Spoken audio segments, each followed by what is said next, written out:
Hello and welcome to the Nutmeg on Guardian TV. My name is Solomon Fowe, and it has been an absolute joy to behold club football.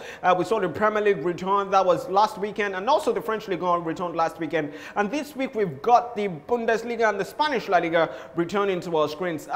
Club football has been massive. I've got Dennis Arezi, who's here with me in the studio to give his thoughts on everything on the field and off the field. How's it going, Dennis? Very well, Solomon. Always a pleasure to be here. Fantastic. So we're going into the Premier League preview, and we've got a couple of games lined up for Saturday and Sunday.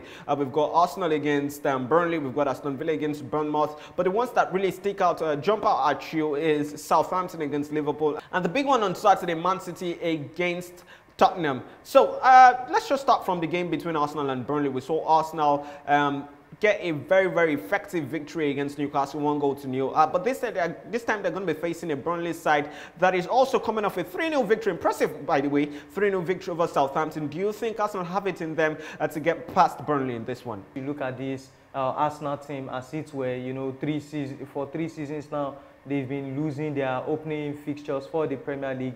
But you know, the 2019-2020 season served us with something very different. You know, Arsenal going to the St. James Park, you know, beat Newcastle by a 0-2. And also you look at Burnley on the other side, you know, beating Southampton by 3-0. Yeah. You know, courtesy of a great brace from Ashley Barnes, you know. So, and then you look at Arsenal with their recent recruits. You know, you talk about Nicolas Pepe, you talk about David Luiz, and then you know that this one will be their first match at the Emirates Stadium, and they would want to give their fans something to cheer about. Likewise, do not forget that these Burnley guys have a point to prove here. They want to show that the 3-0 victory over Southampton wasn't a fluke. So I'm expecting a total cracker.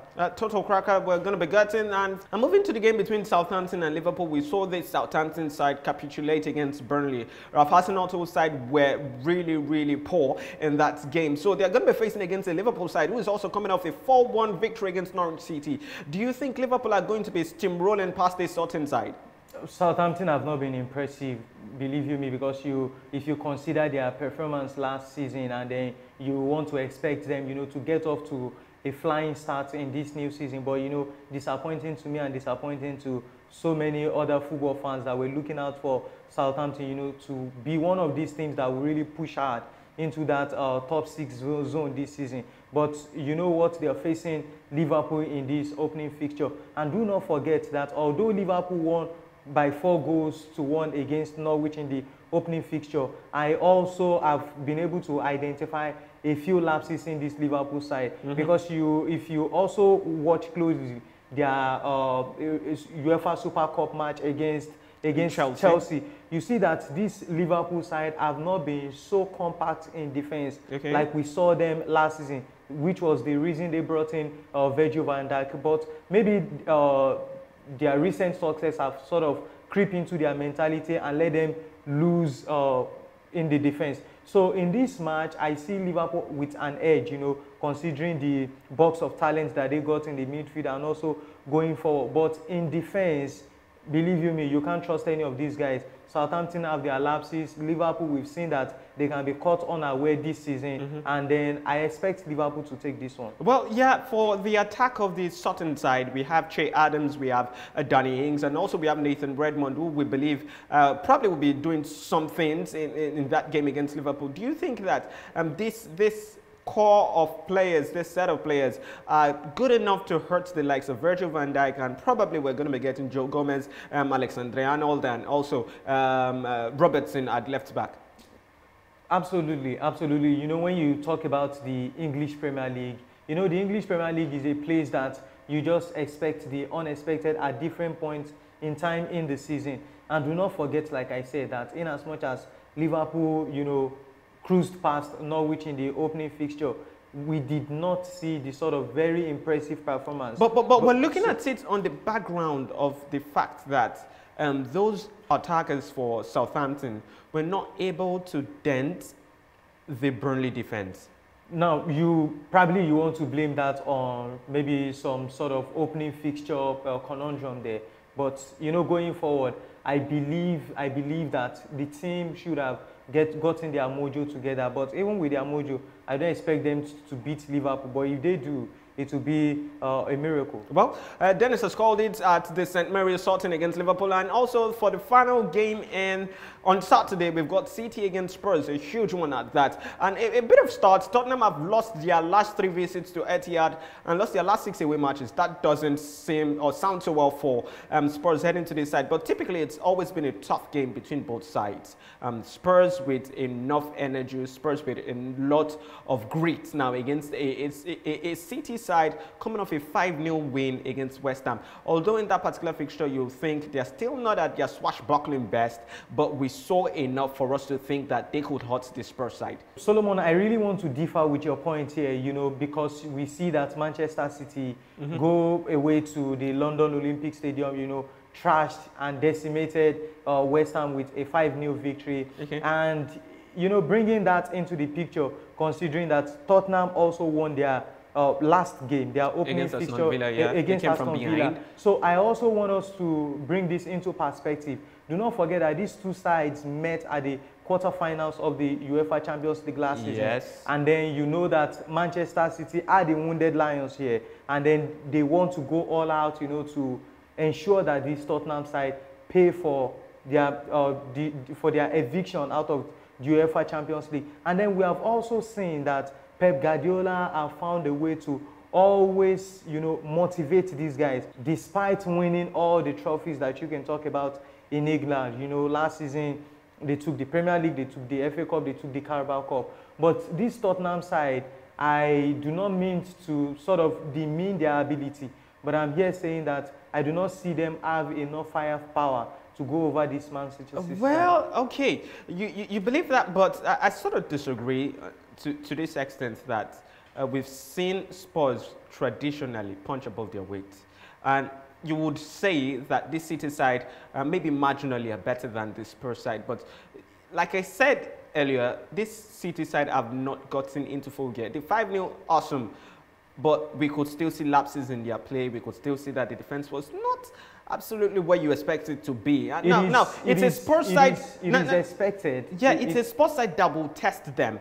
And looking at the fact that Eriksen is going to be starting, you know, the first game against Aston Villa, there was no Eriksen. And when it came to that side, you saw the importance of such a player. For the level we are now in the new season, you could, yes, make a point that Tottenham is the real test for Manchester City, because we're just in the second week of the new season, and you cannot compare the quality in the Mauricio Pochettino side, you know, to the West Ham side that Manchester City defeated by 5-0. But then I still maintain my stand that although Tottenham is good, you know, they've got a good side, you know, for the past 3 seasons now, Pochettino has found a way to keep the team motivated and then, you know, inspire the team to even dare unimaginable heights in the Premier League.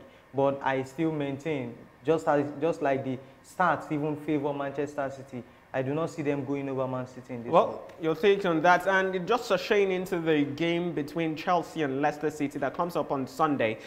We saw the Chelsea side, that's the first, the opening fixture, we saw them lose 4-0 against Manchester United, and they sort of redeemed themselves in the UEFA Super Cup that ended 2-2 before they lost on penalties. But this time against a Leicester side that is also motivated, although they drew their game against Wolves. Do you think that Chelsea are going to be doing a whole lot better than we did in the first, in the opening game of the season?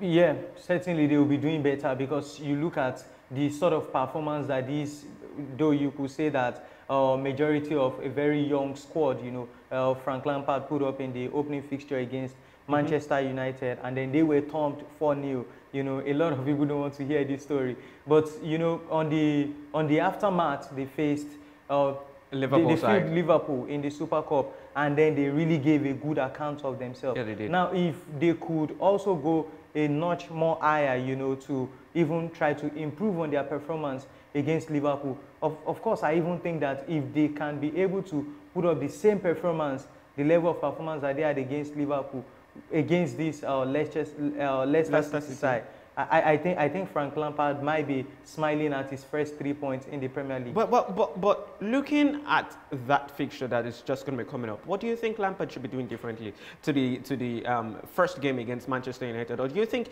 it's just going to be retaining the same sort of squad, the same mentality, and saying that, okay, Leicester is a very different side to Manchester United? Now, if you also followed a bit of commentaries and post-match analysis of the opening fixture, you see that Frank Lampard learned from a lot of points that people made. If you did look closely into the front lineup that started against Liverpool, you'll say that that was the difference from what happened against Manchester United. Because if you an overall assessment of the team shows you that the team that played against Manchester United actually kept the ball. You know, they played and then they moved all together, except for the front three that was different against Liverpool in the Super Cup. So I expect Lampard to, you know, start N'Golo Kante, you know, in the midfield. You know, if you look at the sort of work rate he put into that match. Yeah, it was phenomenal in the game against Liverpool. It was awesome. So, and we expect him to replicate the same performance, because if you look at this current Chelsea side, you want to really differ from the sort of setup you've seen from Chelsea sides in previous seasons. And well, maybe slightly different, yeah. Yeah, slightly different. And up front, I expect Olivier Giroud to start and, you know, still keep up with the duo of Pedro and Mount in up front there. All right, fantastic. But you have to admit that this Leicester side are no mincemeat by any stretch, because you see that they've got fantastic players, and also the additions. You got Yuri Tillemans coming, you got Ayoze Perez also coming, and we saw the way they played against the Wolves. Although the Wolves side, we understand that they're a very pesky side, but we understand that this Leicester side are good enough to take it up against Chelsea and probably come off with a win in that particular fixture. So I think for Leicester City against Chelsea, it's going to be a very, very tough tie. It's going to be difficult, yes, for Lampard, but we are going to be seeing progressions, like you said, from the game against Manchester United to the game against Liverpool, and also this game. So that's fantastic. Chelsea against Leicester City, that comes up on Sunday. So that's all we have for you on the Premier League show. Don't forget, Manchester United plays against Wolves on Monday. Yeah, if you're not subscribed to this channel, please make sure you do so already, and stay tuned for even much more interesting content that comes from Guardian TV. My name is Solomon Fowe, and this is The Nutmeg.